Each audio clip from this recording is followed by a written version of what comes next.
Right, so here's a review of what we did last time, right? So we started our discussions on continuous random variables. And for continuous random variables, we said that the probability mass function is not something that suffices for its description. So we need something else. And that something else we started out with was the cumulative distribution function, right? So the definition of the cumulative distribution function is just simply given here, right? Which is the cumulative distribution function corresponding to a random variable capital X is defined as the probability that that random variable capital X is less than or equal to small x. So small x is the point at which the CDF is evaluated at, and that has to be so that's somewhere on the entire number line. So it can be anywhere from -infinity to +infinity, okay, on the real number line. And then from this, we inferred some properties of the CDF. The first one being that the CDF evaluated at -infinity is always 0. So there seems to be quite a bit of a lag. Okay. And the CDF evaluated at +infinity is 1. The CDF is always going to be between 0 and 1, right? And then this was important, that the CDF is always a monotonically non-decreasing function, right? So it can, as x increases, the function cannot decrease.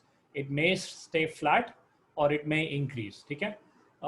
There was an error in one of the statements I made, which was, so I'll let you figure it out on your own. So there's some error in the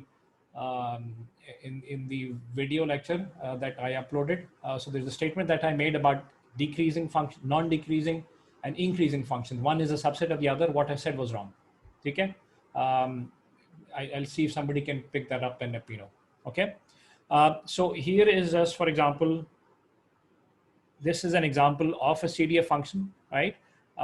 And you can see that it's always is always non-decreasing. Okay, so it is going to increase and then stays flat, can stay flat as x increases. Okay, and the final property that we did was that the probability that the random variable lies within a certain interval x1 and x2 is equal to the CDF evaluated at x2 minus the CDF evaluated at x1.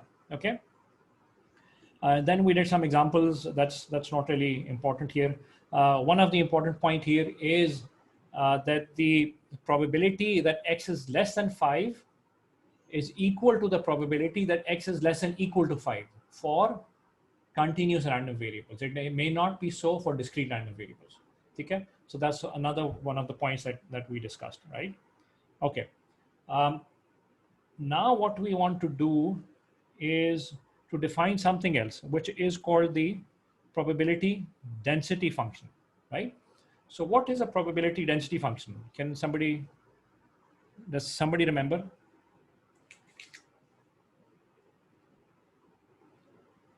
Demonson. So it is the probability of the occurrence of an event within a certain range of its realization. Okay, but wouldn't that be the CDF evaluated at the right side of the interval minus the CDF evaluated at the left side of the interval? So why is the density there? So Shoaib? So it gives you the probability at that point, and in some sense it is that CDF, if you take that interval to be, if you take the limit of that interval, both infinitesimal interval. Okay. So then, so you're almost there. Why is it called the density then? Okay. Okay. So for instance, मैं किसी point पे evaluate कर रहा हूँ, मुझे वो उसकी probability बता देगा. Yeah. And so density हमें यही बता density. So वो हमें उस point की probability बता देगा, and the total probability will 1. So हमें ये बताएगा कि उस point पे out of that 1 fraction कितनी events lie करेंगी. Okay. So let me give you the definition here. Okay. So the definition of the PDF or the probability density function is, first of all, the notation we use is a small f, right? As opposed to for the CDF, we used a capital S, capital F. Okay. This is defined as the limit, as Shoaib somewhat hinted at, epsilon going to 0, the probability that the random variable is less than or this is equal to.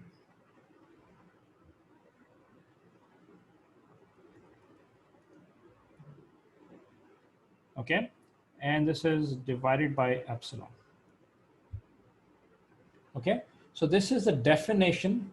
This is the definition of something called the probability density function.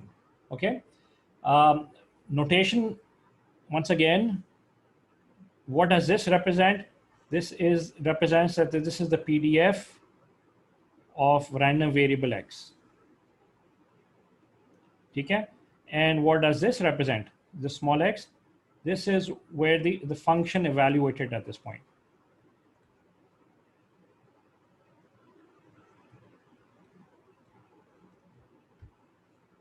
Right? Now, if I were to define this definition or describe this definition in words, or this mathematical definition in words, what would that be? Can somebody give it a go? So Shoaib almost did that. Let's see if somebody else gets. So you have a mathematical definition in front of you, right? So how do you describe this in words? And don't say कि limit epsilon going to 0 equals probability epsilon. I mean, ज़्यादा words होने चाहिए. Yes, Mohsin? So we're trying to define the probability for x at an exact point, where the PDF would give you an absolute value of 0 for the probability. We're trying to define that within as small as possible of a realization range. Okay. So what does a numerator represent?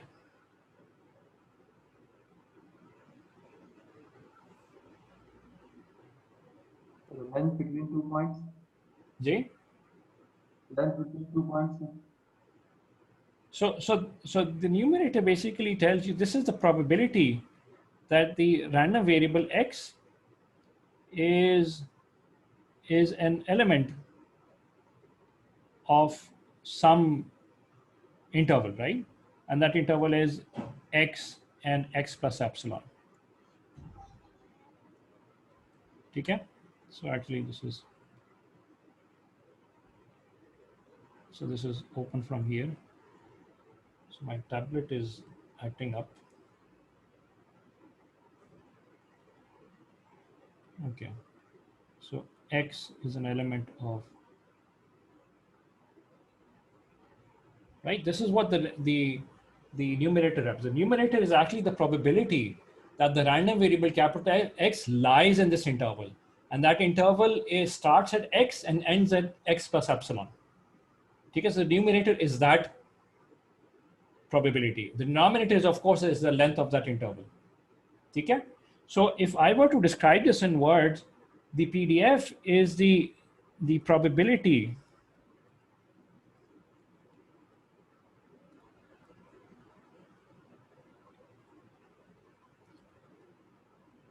or PDF at X is a probability of the random variable X lying in an,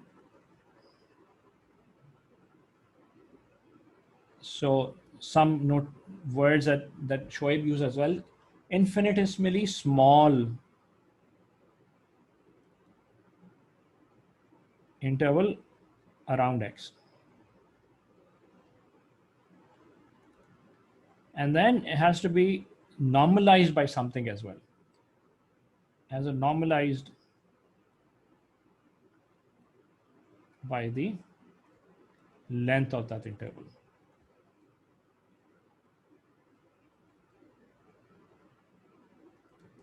And that's why it's called the density. The fact that it is being normalized by the length of the interval, and albeit it's a very, very small interval, the fact that it has been normalized by the length of that interval, that is because this function is called the density function. Okay? So this is not really a probability. If you were to calculate the units in some sense of what this function represents, if this function evaluated at a certain point does not represent the probability of the random variable taking on that point. Rather, it represents some sort of a density because it has been scaled or it's been normalized by the length, right? So it's probability per unit length. Okay? And that's why it's called the density function. Okay? Now, there is a relationship for continuous random variables in particular of this probability density function with that of the cumulative distribution function, right? What is that relationship?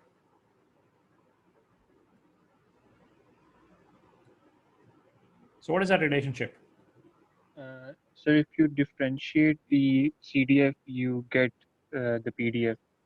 All right. So, I mean, that's a fact that we're all familiar with, but that fact actually comes about because of this definition.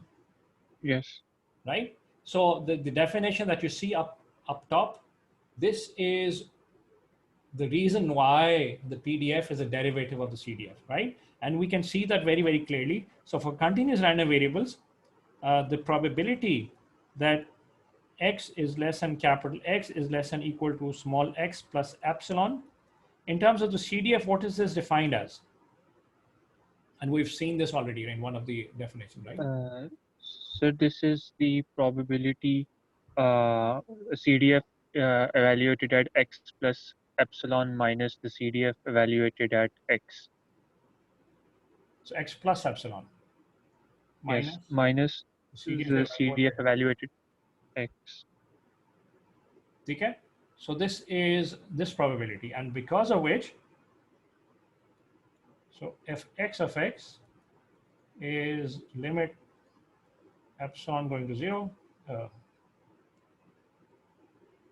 epsilon going to 0, fx x plus epsilon minus fx of epsilon divided by epsilon. And this is nothing but the definition of a derivative. I mean, this is what the derivative is, right?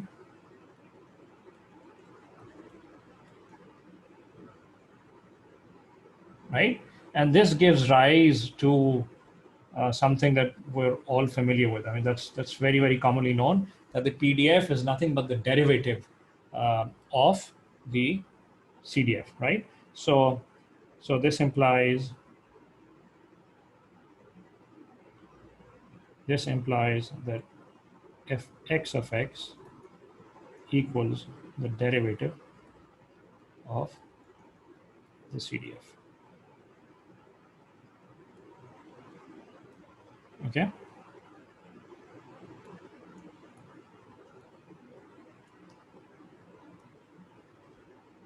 All right. Now, as a consequence of this, so I can invert this operation. So if I were to write the CDF as a function of the PDF, what is the inverse operation of the derivative? That's an integral, right? So this implies that the CDF is equal to integral from minus infinity all the way up to x, and this is fx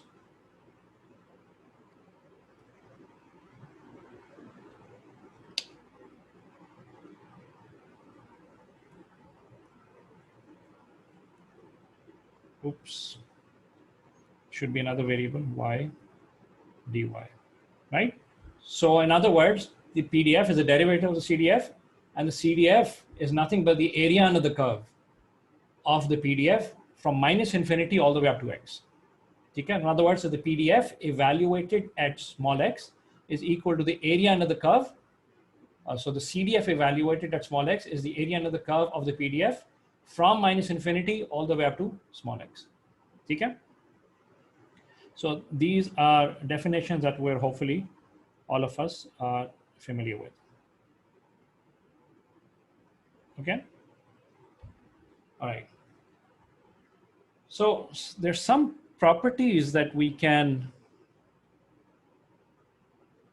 once again infer of the PDF, right? So the first one being that the PDF is always either greater than or equal to 0. Why is this true? Shella, why is this true?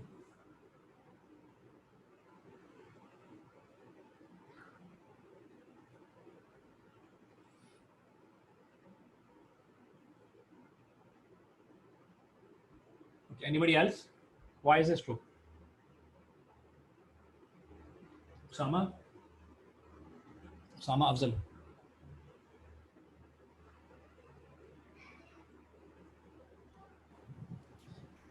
Yes, sir. So why is this true? Why is the PDF always greater than or equal to 0? Sir, I think Shella ने answer कर दिया है. ये reason है, area into the curve can't be 0. I don't see your answer. Oh, it's in the chat. Its area under the curve is not 0. She has it. Okay. But area, why do you think area under the curve is not 0? The area under the curve can always be less than 0 or greater than 0. There's no stopping the area being greater than 0 of a function, any function. कोई मैं function दे दूँ आपको, उसका area under the curve निकालने को मैं कहूँ, that is not guaranteed to be greater than 0.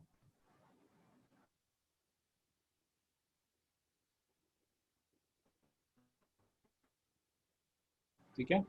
At the same time, if the area under the curve is greater than 0, that does not mean that the function is less than 0. That the function is greater than 0. I mean, it can be less than 0 as well. So there's a fundamental property that we've done in the last lecture of the CDF. And as a consequence of that, this property is satisfied. Okay? So the PDF is a derivative of the CDF. When you say that the derivative of any function is greater than or equal to 0, what would you say about the function? Ji Salman Liaquat? Sir, from the fundamental property that the CDF is a non-decreasing function, the PDF can only be greater than or equal to 0. Good. At best, it can. Right. Minimum, it can. If you have a function which is non-decreasing, that means is a monotonically non-decreasing. That means you take the slope of that anywhere. That slope can never be less than 0. You always have to be greater than or equal to 0. So this property is a consequence of the fact that the CDF is a non-decreasing function, which we've seen in the last lecture. Okay? So this is because since CDF is non-decreasing.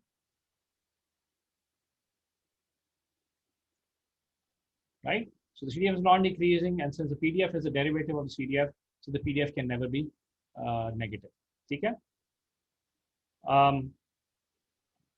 Some people would maybe say that the property number B is that since this is the probability, this should be less than or equal to 1 as well.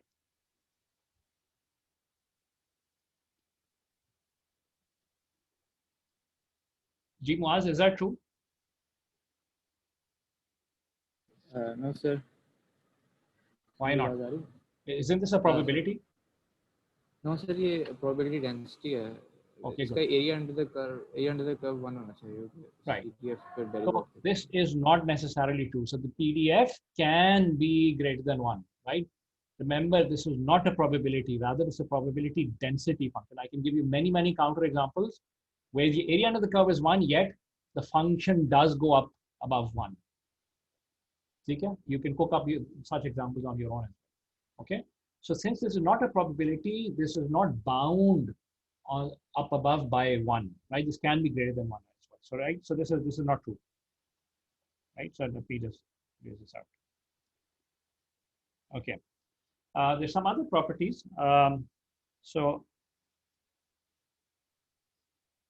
So this is something we've done already. So if the CDF is equal to the probability that x is less than or equal to small x, which is nothing but the integral from minus infinity all the way up to x, fx of y dy.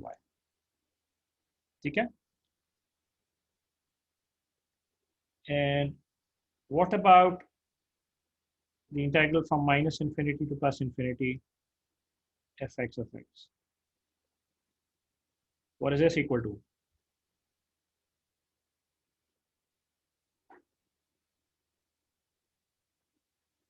Jimosen? So 1. Why is this 1?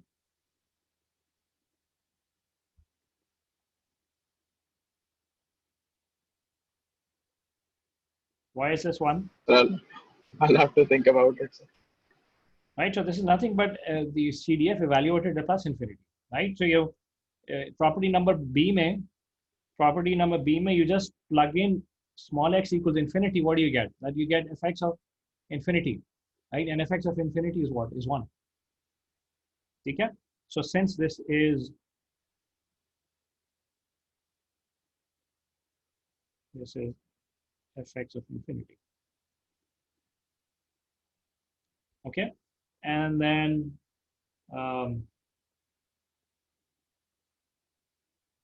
I missed some property. Okay, so the other properties are not so important. So finally, I have this property here. What is summation integral from a to b fx of x dx? What is this equal to?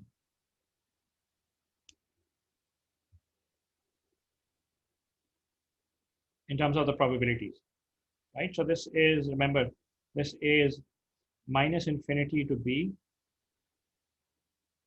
fx of x dx minus, right? Did the screen sharing stop? Okay. So this is minus infinity to b and then from minus infinity to a.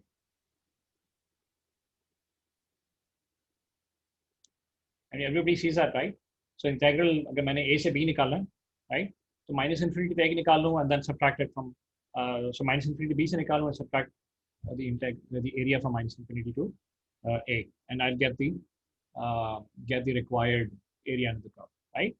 But what I have, this is the CDF evaluated at b minus the CDF evaluated at a, right? And which is just simply equal to the probability that a is less than.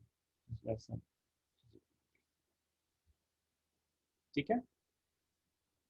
So therefore, the PDF gives you a nice way of computing the probability that a continuous random variable lies within an interval, right?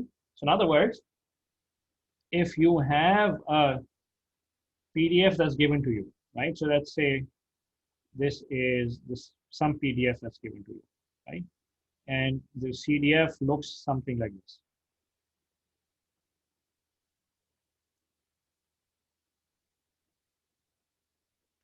CDF looks something like this, right? And this is A, and this is B. And you're required to find the probability that the continuous random variable lies in this interval from A all the way up to B. So, and if you're given the PDF, what do? You just integrate the PDF from A to B, and the area under the curve of the PDF from A to B in that interval corresponds to the probability that the random variable lies in this interval. Okay, so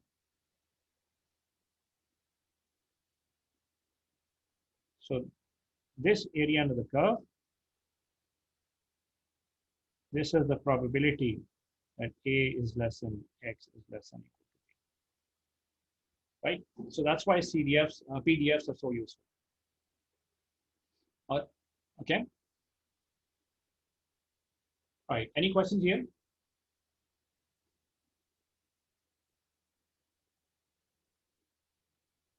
Okay.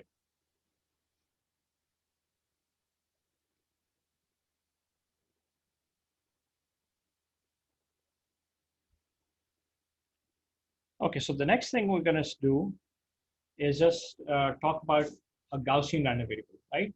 And a Gaussian random variable is extremely important for many engineering applications and many scientific applications as well. It turns out many things can be modeled as Gaussian. The first and foremost being noise, right? So if you have thermal noise, if you sample the thermal noise at any time instance, right? So at that time instance, the amplitude of that thermal noise turns out to be a Gaussian random variable. Okay, and it turns out that the Gaussian random variable is only needs two parameters for it to be completely specified or completely calculated. Okay, so the Gaussian random variable, the PDF is typically defined in terms of its PDF. Okay, and it is given as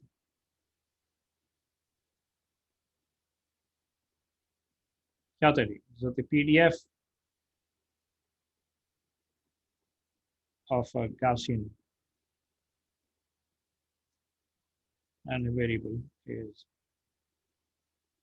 given as fx of x equals 1 upon root 2 pi sigma squared e raised to power minus x minus m whole squared divided by 2 sigma squared. Right? This is what it looks like. If you were to sketch it out, what does it? It's a bell curve, right? So this is what it looks like. Okay, where the peak is always going to be at a point m, right? And you can verify just from the functional form as well, because you can verify that the maximum is always going to be when small x equals m. Okay, and what does sigma do? Sigma actually controls the width of this bell curve, right? The higher the sigma is, the higher the width of this bell curve. The smaller the sigma is, the smaller the width of this bell curve. And what exactly is that? It's actually the variance or the mean. We're going to talk about those in the next chapter. Okay. And the shorthand notation that we often use to represent Gaussian random variables is this.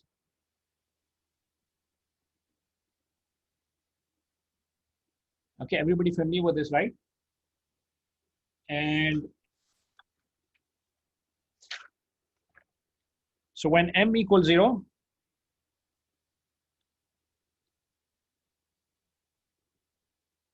and sigma squared equals 1, तो फिर क्या कहते हैं हम?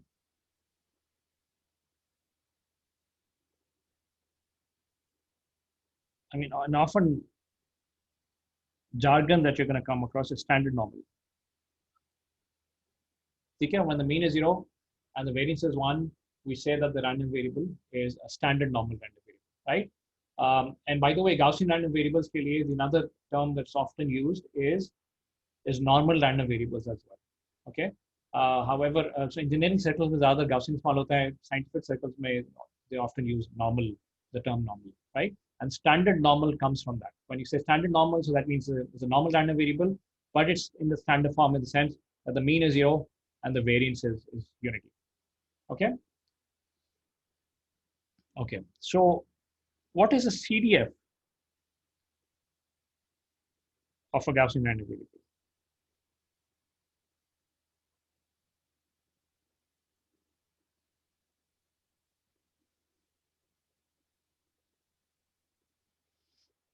So how do you derive the CDF of the Gaussian random variable?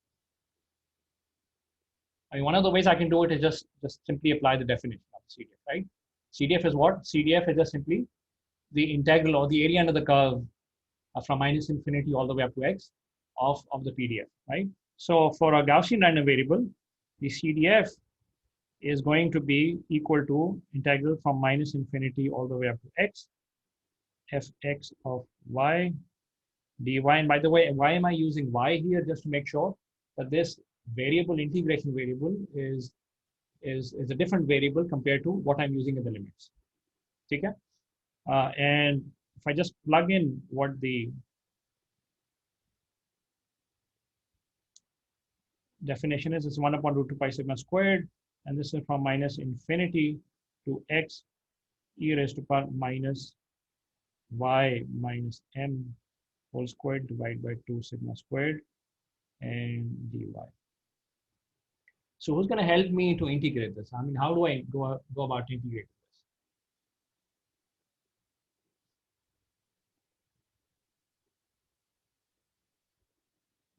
Yeah, show it. It's not going to integrate. Sir, you cannot integrate it. मतलब limits apply नहीं होंगी. So you can approximate this integral by a table, say. Okay, good. Right. So it turns out that this integral cannot be evaluated in closed form. Right. The closed form solution for this integral does not exist. Right. And that's why I mean, you could have asked if there's something of PDF, CDF that we already know of. The PDF में क्या फायदा है? It turns out that, for example, for this particular Gaussian case, the CDF does not exist in closed form, but the PDF does. Right, and that's why the PDF is still is still useful, even though we have something that as a CDF as well. And there's one-on-one correspondence between the two. Okay, so for the Gaussian random variable, the CDF does not exist in closed form. The PDF does. Okay, if it does not exist in closed form, it turns out that you can still evaluate this numerically. And back in the day, for example, when I was in the engineering school in undergrad, so we used to have those tables. Maybe आपने high school में भी इस्तेमाल किया हो. एक Q function के tables होते थे या error function के tables होते थे. You just go in that table, find what the value that you're looking for, and it will give you that the integral value basically. Okay? But it turns out, I mean, we don't need those tables anymore. I mean, nowadays you can use MATLAB, for example, to compute this integral, and it's a built-in function that does that for you. You would have calculators that do it for you these days as well, right? But the bottom line is that you have to have some numerical methods for you to be able to evaluate this CDF, and there exist many efficient numerical methods to do that. Okay, now it does benefit us to be able to reduce it to a standard form, though, right? And that standard form is in the form of many standardized functions, if you will, right? Which are, for example, the error function, or the complementary error function, or the phi function, or the Q function. Okay? The details of all of these standardized functions, you're going to be able to find them in the textbook. In this lecture here, I'm only going to talk about one of those functions, which is the Q function. Okay, so are you guys familiar with what a Q function is?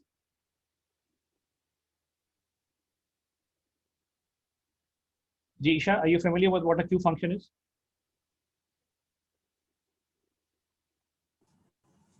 Yes, sir. We use that way कि उसको normalize कर लेते हैं using standard उसकी जो mean and variance है. Okay, so Q function. Yeah, we define it for basically all probabilities less than value of x, and then we take the mean of. Okay, so first off, I mean, there's a definition for a Q function, right? And from that definition, we can relate for that instance, to the mean is different. What is that definition? That definition, Q of x is defined as this integral.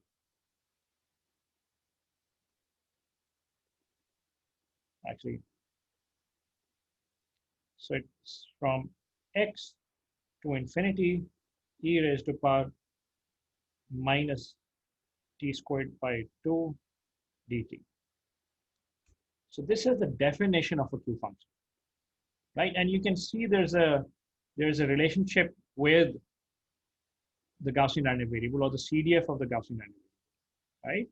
So, oops. Right. So this is the Q of x.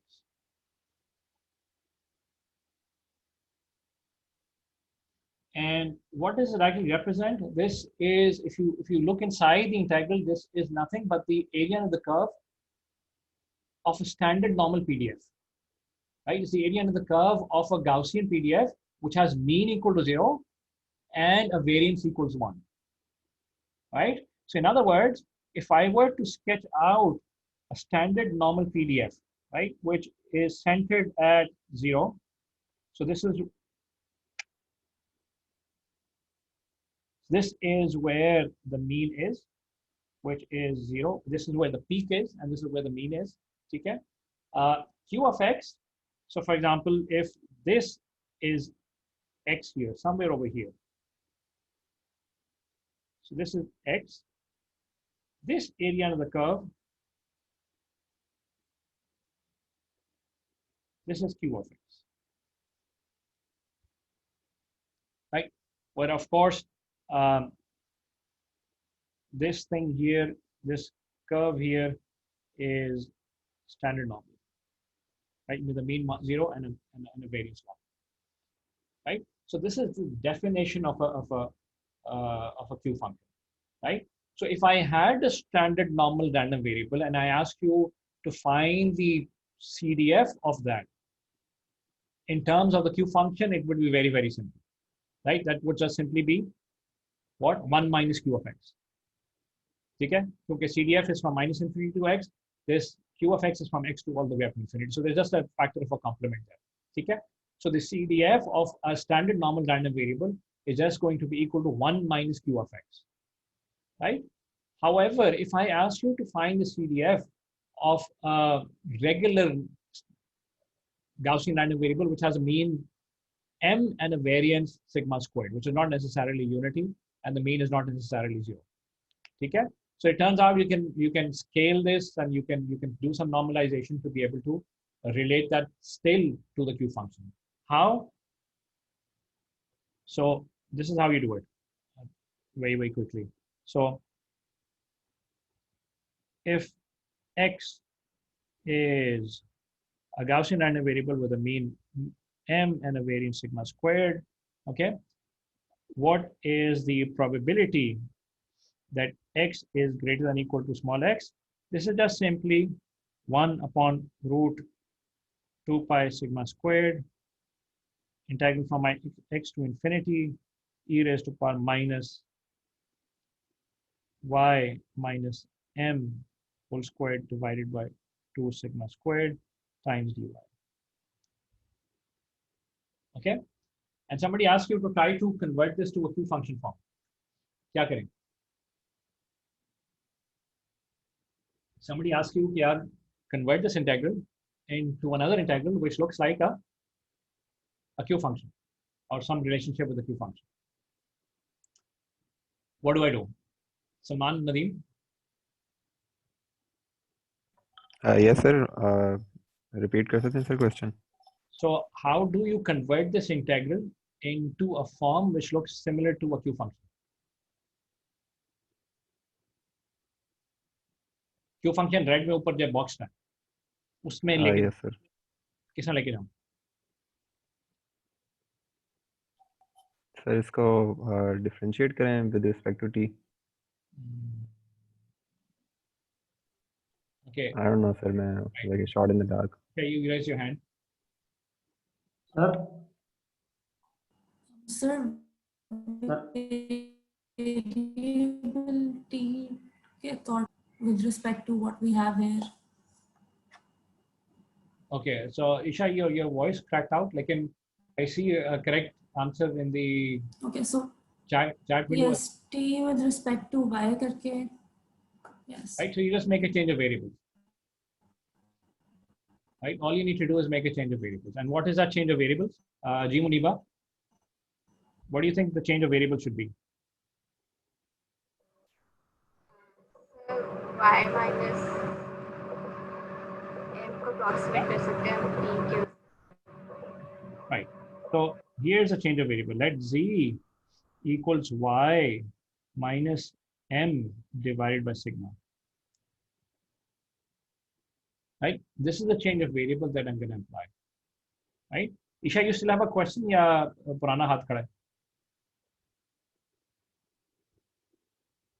Okay.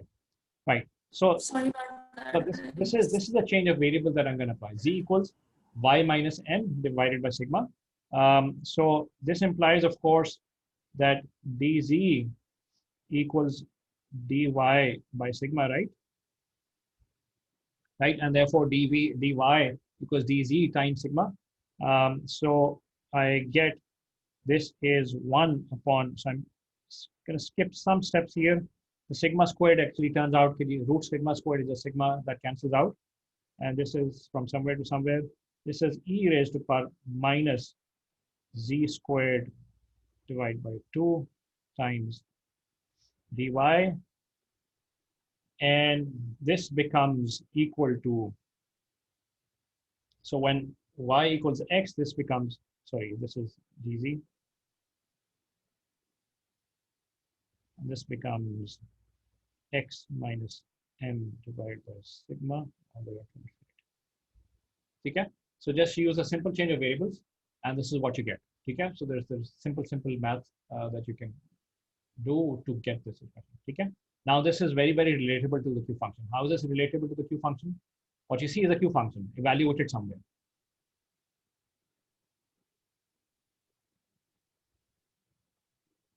What is that?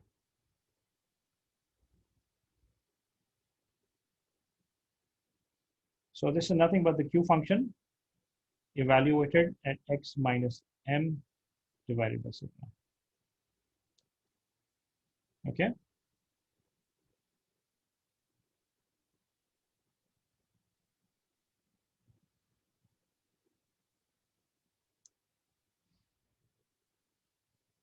Right. So it turns out that even if you don't have a standard normal random variable, the area under the curve, or the tail probability, if you will. So this is called the tail probability. The tail probability of that Gaussian random variable can still be given in terms of the Q function. Okay? And for example, in MATLAB, have you used Q function in MATLAB? Right. So MATLAB may. So you have some function called Q func. This evaluates the Q function for you. Okay, any argument that you give is going to evaluate that Q function for you. Okay. All right. And of course, the CDF. This would imply that the CDF of a Gaussian random variable of a mean m and variance sigma squared is just simply 1 minus Q of x minus m divided by sigma.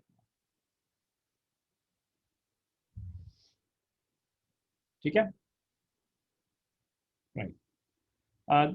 Very quickly, I want to say something about the symmetry of the Q function.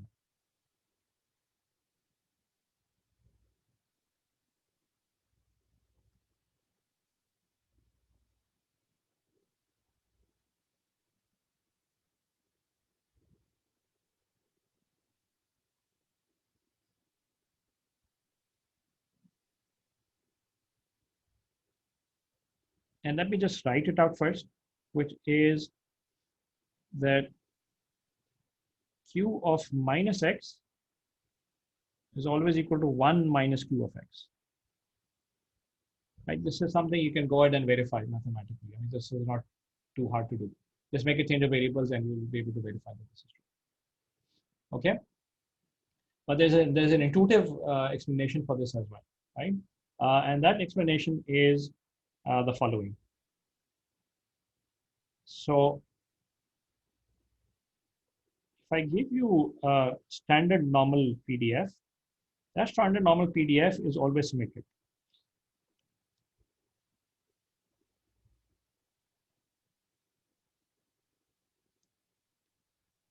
Right? So this is always symmetric.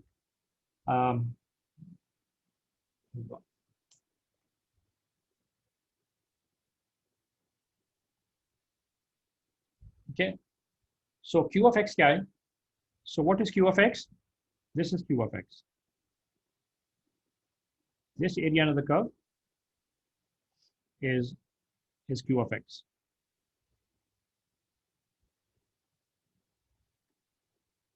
What about Q of minus x? So let's say if this was minus x, what can I say about this area under the curve? What is this equal to? Now I know that the standard normal PDF is symmetric around 0, and you can go ahead and verify 0 ke around symmetric. Okay. Because of that symmetry, this green area under the curve is going to be exactly the same as the blue area under the curve, right? So this also turns out to be equal to Q of x, right? Because of the symmetry, right? And what is Q of minus x?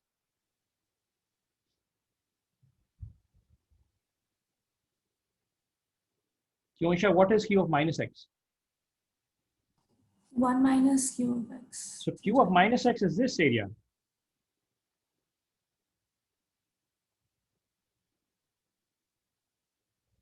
which is just a complement of whatever you had. So this area on the curve is just q of minus x,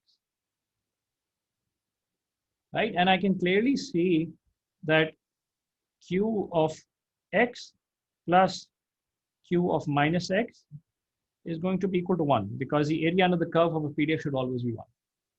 And that gives me some intuition or some intuitive proof of the symmetry operator, symmetry of the q function, which is that q of minus x equals 1 minus q of x. So if this doesn't satisfy you, no problem. You work with the integral definition, right? And you plug in x equals minus x, and you'll find out that this is the relationship that you get. Okay? All right. So let's do an example here.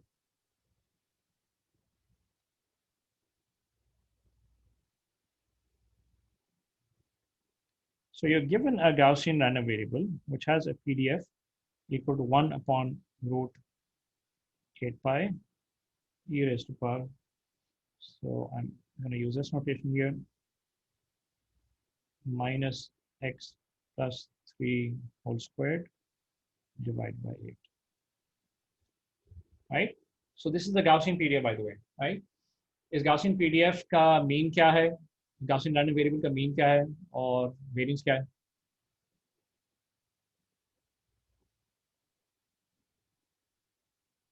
So what is the mean?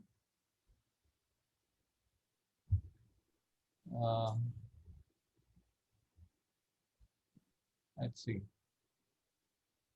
कौन बोलेगा? Minus. So I'm just browsing through the people here. Okay. So somebody said, कौन बोला था? Sum is minus 3. Yeah, that's correct. What about the variance? Sayyid Mohammed Khalid, what is the variance?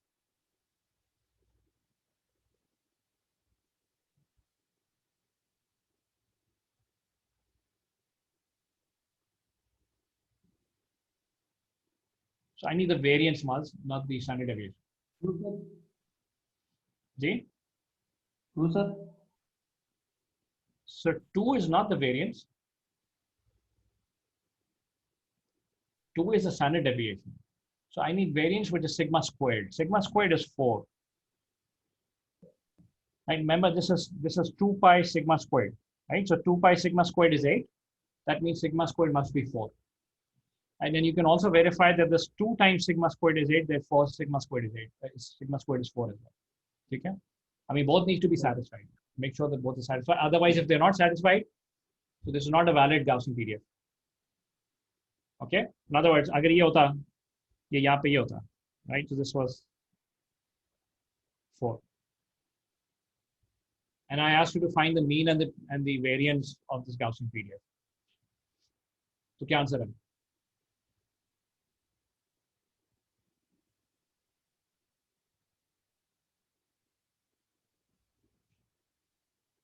So what's the answer? Maz? अभी जो PDF नजर आ रही है इसका mean क्या है और वेरिएंस क्या है? तो मीन तो सेम रहेगा -3, वेरिएंस इक्वल नहीं आ रही, मतलब अगर हम 1/√8 पाई से देखें तो वहाँ से 4 आएगी, और अगर हम ये दूसरा x + 3 स्क्वायर ओवर 4 से देखें वहाँ से 2 आएगी, तो इक्वल नहीं है, इक्वल होनी चाहिए थी. So this is not a valid PDF. And the reason why it's not a valid PDF is because if you integrate it from -infinity to +infinity, you are not going to get something which is equal to 1. The area under the curve is not 1. You will be able to evaluate what the area under the curve is. Right? What area under the curve kya hai? Can somebody quickly tell me?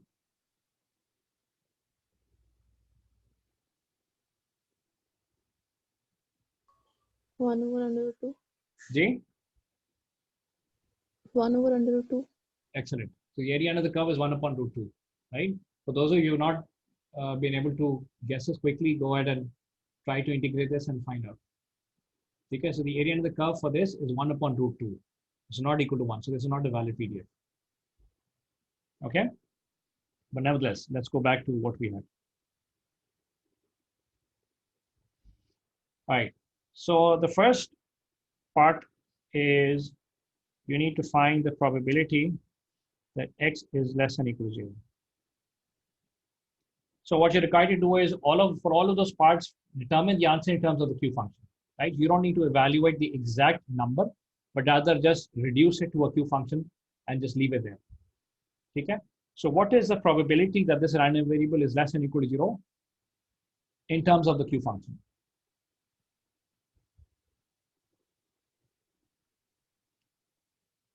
Right? So, Salar?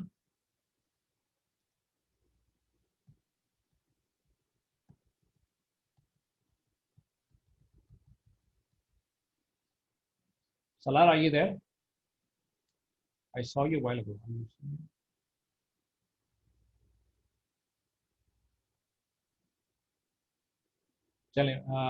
Shaila?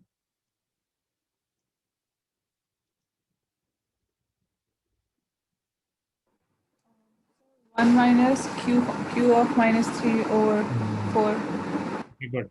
Right, so the way I would go about this is, so 3 over 4 near 3 upon q 2. Right, so this is the 1 minus the probability that x is greater than 0. Right, and so this is 1 minus q of 0 plus 3 divided by the standard deviation, and standard deviation is 2. Right, so this is 1 minus q of 1.5. Right, Acha. What about the probability that x is greater than 4? This is simple enough. So this is q of 4 plus 3 divided by 2. This is q of 3.5. What does this number turn out to be? Just use MATLAB to evaluate it. Okay. C part is, what is the probability that the absolute value of x plus 3 is less than 2? What is this equal to?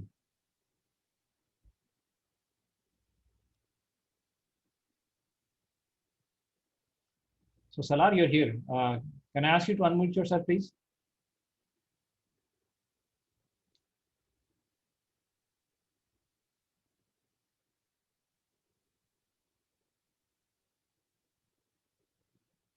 Salar, can you hear me?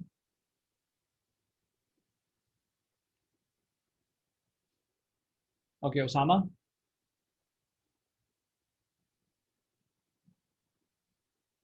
Osama Afzal.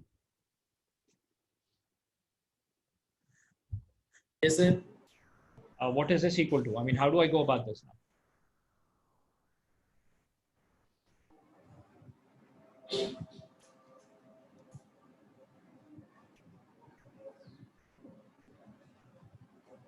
So it's the absolute value of x plus 3 should be less than 2. Yes, that's what you're required to find in terms of the Q function.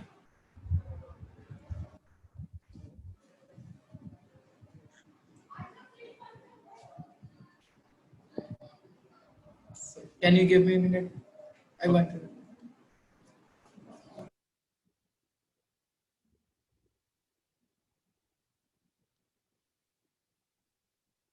So if somebody else wants to volunteer, how do I go about this? Sir मैं sir एक तो ये कि सबसे पहले absolute की terms में दिया हुआ है तो we are going to convert this into -2 less than x plus 3, which is less than +2. Okay, good. So this is a probability that -2 is less than x plus 3 is less than 2.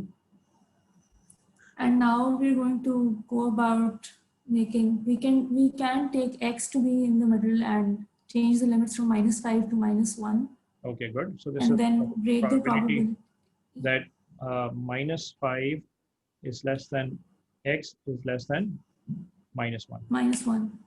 Okay. So we can either, we can first break it into probability of x greater than -5 minus probability of x less than -1. Okay, so this is probability x is greater than -5 minus the probability that x is of x less than -1.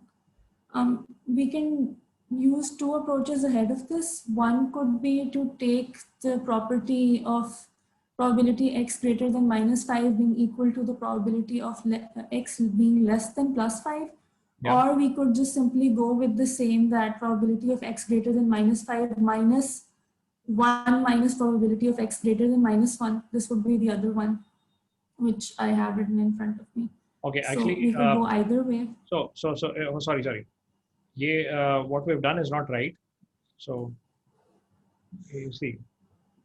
So what you're required to find is this probability. So there's let's say 3 is -3 is the mean, right? So this is -3, right?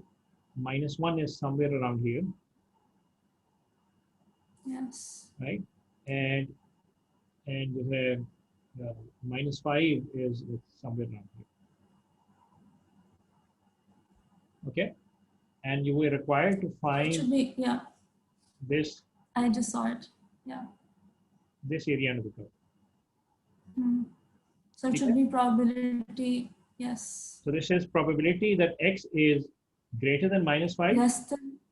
Minus. Yeah, it should be probability x less than -1 minus probability of x less than -5. This should be greater than -5. Yes. But for either way, even if it is this, we could use either of the approaches. Yeah. Of either making it positive numbers in the inequality, I mean, or we could just go for the 1 minus approach. This is Q form, right? Okay. Q of -5 plus the mean, minus the mean, mean is -3, so it's +3 divided by 2, minus Q of, this is -1 plus 3 divided by -1. Okay, and so this is, of course, this is Q of -1 minus Q of 1. Right, which is 1 minus 2 times Q of 1 because of the symmetry property. Okay, so this is the answer. And final is the probability that the absolute value of x minus 2 is greater than 1. How do I go about this? So it's not a less than 1 anymore. There are multiple ways you can do it. I mean, there's either a union of sets that you can take, and those unions are mutual, or those sets are mutually exclusive. I would rather convert this to a form that we've done in part C, right? So the probability that absolute of x minus 2 is greater than 1 is just simply equal to 1 minus the probability that x minus 2 is less than 1. Okay? And then this is what we've done already, right? And then I'll let you take care of this. It turns out answer come, I'll just write it down. This is equal to 1 plus Q of 3 minus Q of 2. Right? And you can go ahead and verify. Okay? Any questions here?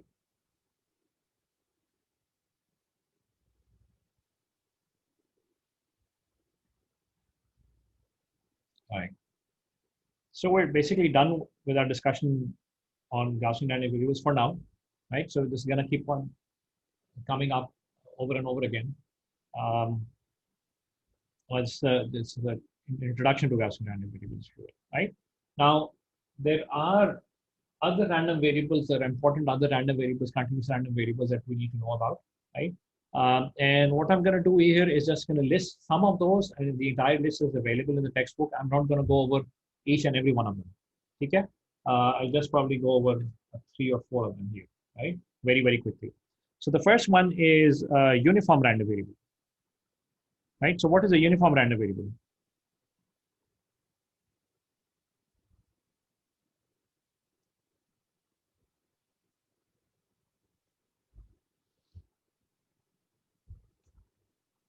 Right? So how do we define the PDF of a uniform random variable? Let's say I say that a random variable is a continuous random variable capital X, which is uniform in the interval from A to B. Okay, what does that mean?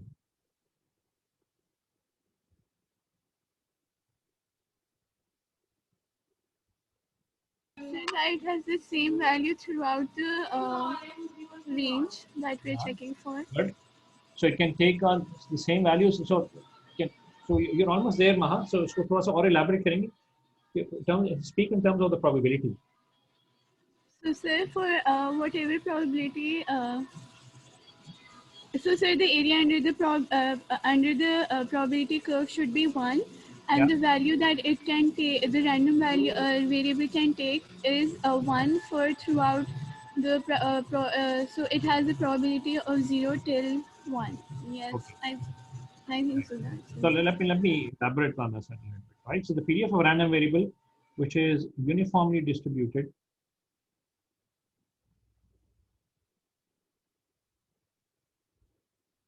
on the interval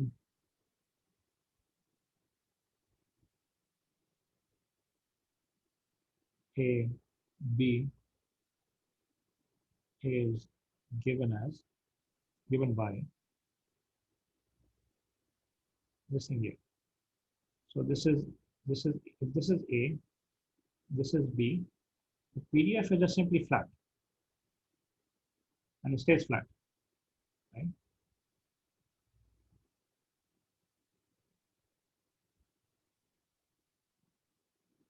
And what's the height here? So it stays flat. It always stays flat. And there's an implication of this staying flat, and I'll talk about that in just a minute.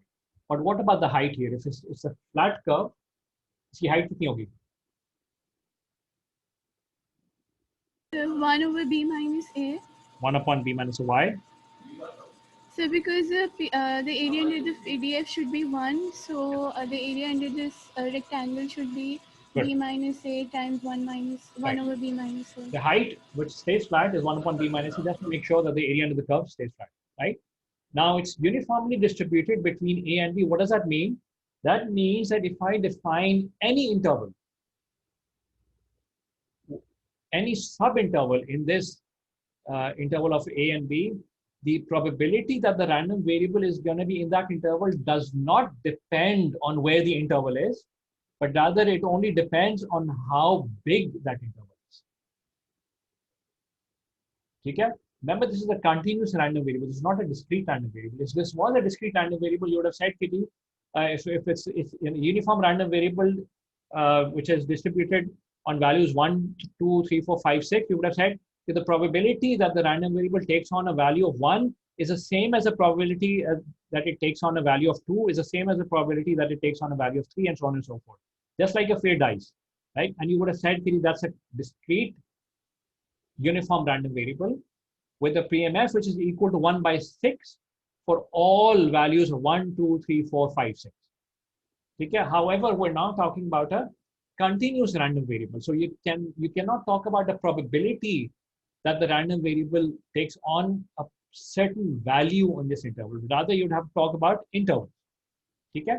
So you say that again, for example, A is 0 and B is 1. You said the probability that the random variable is between 0 and 0.1 is exactly the same as the probability that the random variable is in between 0.9 and 1.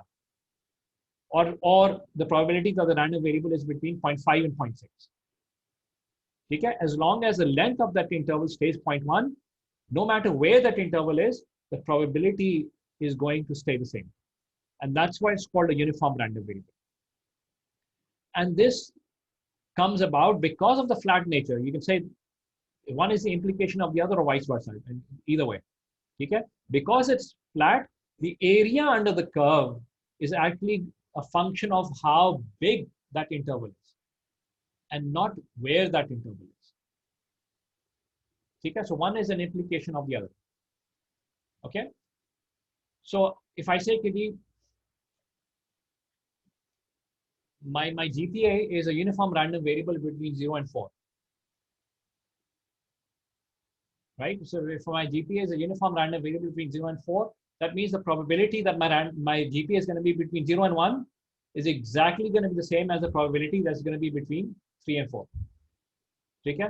Just to give you another example. And there can be many, many other examples. Okay? So that's a uniform random variable. What about the CDF of a uniform random variable? What will this be? CDF क्या होगी?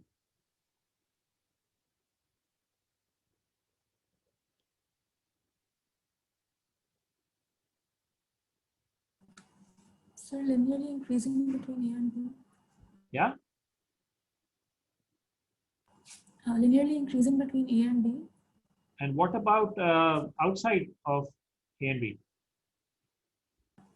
After B, it will be constant, and before A, it will be 0. Okay.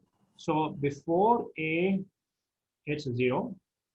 And why is it 0, by the way? Because it's the area under the curve, right? So you're integrating the PDF from minus infinity all the way up to A, uske area under the curve is 0. Okay? From A to B, so if this is A, from A to B, it linearly increases. Right? और B के बाद क्या होता है? Stays constant. Right? Stays constant.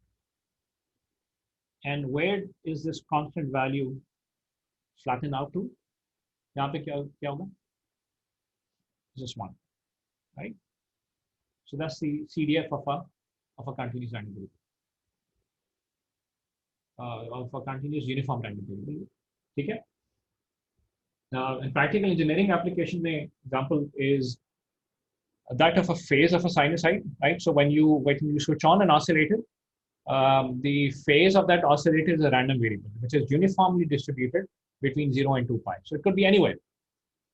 I mean, there's no preference that it follows for some phases over the others. It could be anywhere between 0 and 2 pi, or for that matter, between minus pi and plus pi. Okay? The starting phase. Okay? All right.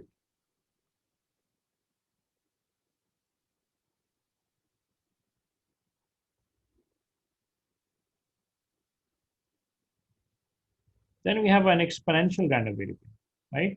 And I am just going to give you the definition.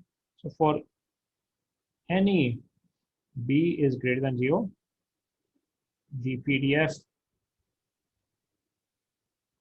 of an exponential random variable is fx of x is equal to 1 upon b e raised to power minus x upon b u of x.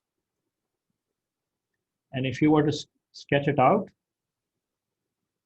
this is u of x, so that means this is a non-negative. An exponential random variable is always a non-negative random variable. Okay, and what it looks like is the PDF is just simply an exponentially decaying, okay, right? Where this height at x equals 0 is going to be equal to what?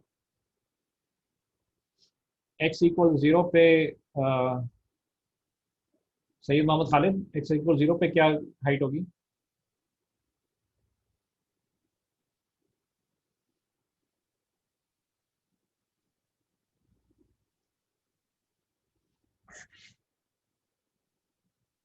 So maybe what I need to do in the class is to make sure that everybody is there.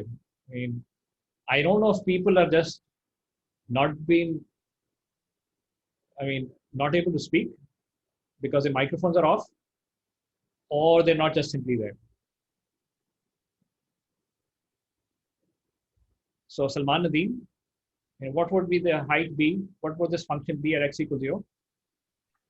Sir, 1. 1? That's not true. वाला देखिए. So it's not 1. So it's 1 upon b. Yeah, so it's 1 upon b. Good. Good, Osama. Right, so this is, the height is 1 upon b. Right? And if I increase b, what happens? I mean, b का क्या effect होगा वैसे?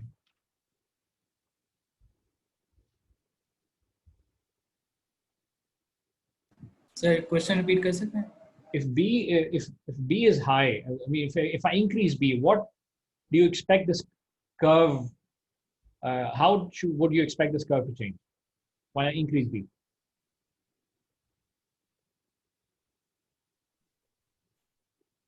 जी Mohsin? Sir, rate of decay increase कर जाएगा.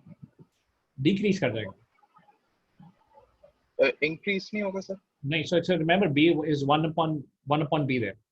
ठीक है, so it would basically width is going to increase. ऐसा decay होगा और height शुरू में कम हो जाएगी. ठीक है, and vice versa. You can go ahead and verify this. Okay, so we're going to see later what this B represents. B is associated with the mean for exponential random variable, right? Now, what are some of the things that you can model as exponential random variables? I think I mentioned this. Maybe I did or maybe I did not. Which is the waiting times are typically modeled as exponential random variables. Okay, so if I, for example, if the inter-arrival times are also modeled as exponential random variables, the time difference between when one packet arrives at a router and the next packet arriving at a router, that is modeled well as an exponential random variable. Or for that matter, the time interval between two cars arriving at a motorway plaza, at a toll plaza, that's also modeled as an exponential random variable. Or for that matter, a checkout counter, that's also modeled as an exponential random variable, and so on and so forth. Okay? There are other things, Gaussian, so in for example, wireless communications, attenuation is modeled as an exponential random variable as well. Okay, and those models are quite accurate, as in derived from what you observe in the physical world. Okay, so that's an exponential random variable. The third example is Laplacian random variable, so Laplace random variable. And I'm just simply going to write the PDF out. The PDF for a Laplacian random variable is equal to 1 upon 2b. This is e raised to power minus absolute value of x divided by b, right? So this is no longer a non-negative random variable. Okay, so this can be positive or negative, and what it looks like is something like this. It's related to exponential, but it exists on both sides. Okay, and the most common utilization of Laplacian random variable is to model speech.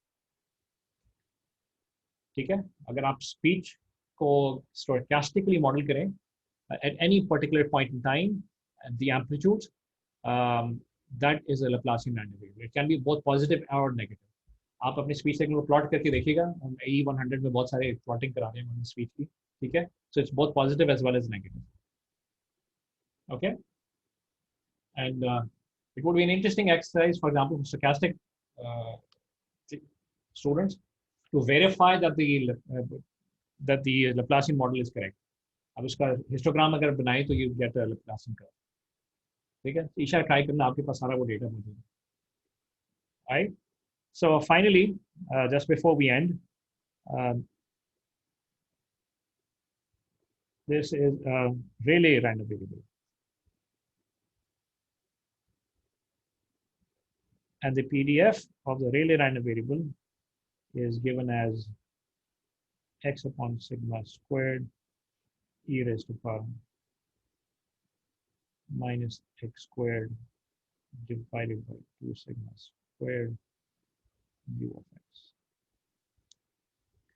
And this is also used very, very commonly to model wireless communications. So the channels that you have in wireless communications, uski jo attenuation hoti hai, the square root of that is modeled as a Rayleigh random variable. Okay, so that's also extremely important, right? So I know this was just a simple listing, but this may come in handy for many, many other examples that we're going to do later. Okay, so that's just one I want to put them out there for you to be familiar with. Having said this, there are many, many other random variables that your textbook lists, the continuous random variables. So I leave all of those as reading assignments. Okay, so this is where I'm going to stop. Any questions? Ji Mohsen. Sir, referring to the tail probability, what did you refer to as the tail probability, and why did you refer it to as such? So Q of X is the tail probability, right? Why is it called the tail probability? So let me go back.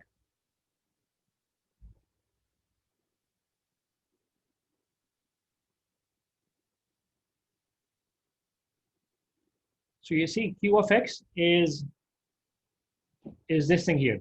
This is Q of X, right? Which is this area under the curve, which you see in this blue here. This area under the curve, right? And this is the tail probability.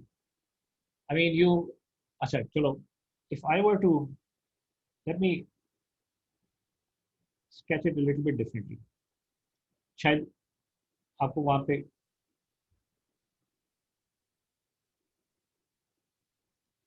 and this is not X, but rather this is X. So this is Q of X.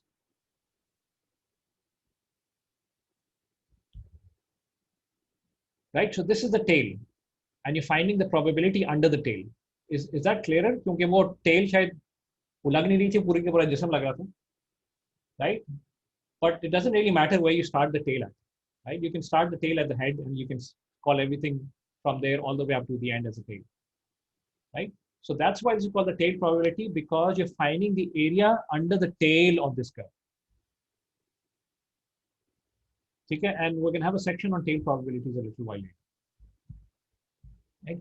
So whenever you have something as in the form of probability that the random variable is greater than something, that's a tail probability.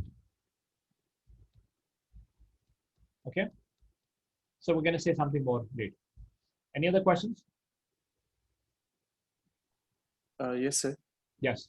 Yes, Sir, I wanted to ask that you said that Laplace random variable is used to model speech. So what element or aspect of speech do we actually model using Laplace? So speech को का जो amplitude है ना, right? That's random. Right? It varies from positive side all the way up to negative side. Okay? But it's most of the times at around 0. And you can try to verify that by recording your own speech signal and plotting a histogram of that. Okay? Why don't you try to do that exercise? It would be a fun exercise, I think. Right? Speech signal अपना record करें MATLAB में और उसका histogram plot करें. Histogram में आपको इस तरह की चीजें नजर आएगी. Right? Which is exponentially decaying. So what you're modeling is the exact amplitude of your speech. Right? Aapka question, are you confused about the amplitude or the stochastic nature of the amplitude? So just that, how can we model amplitude as something that is negative, like that? Okay. So amplitude, remember, so when I say amplitude, what I mean by that is कि उसकी voltage level क्या है? Right? So speech क्या होती है? Speech है, as speech travels to you, so there's high pressures and low pressures. Yes, sir. Right? That's how it travels, right? So when it reaches your microphone, the microphone is actually has a piezoelectric material in there. Right? और वो क्या करता है? वो vibrate करता है. इधर vibrate करता है, इधर vibrate करता है. Right? When it has a position of rest, it vibrates to the right, so then it creates a positive amplitude or positive voltage. The other way, it creates a negative voltage. Oh, okay. ठीक है? So there's a point of rest, और उस point of rest के around उसकी vibration होती है हमेशा. ठीक है? अगर ना भी होती तो आपके speech में कभी DC value नहीं होती. You know that, right? Yes, sir. क्योंकि your speech, I have just prepared the lab for EE100, so let me stop this recording for now.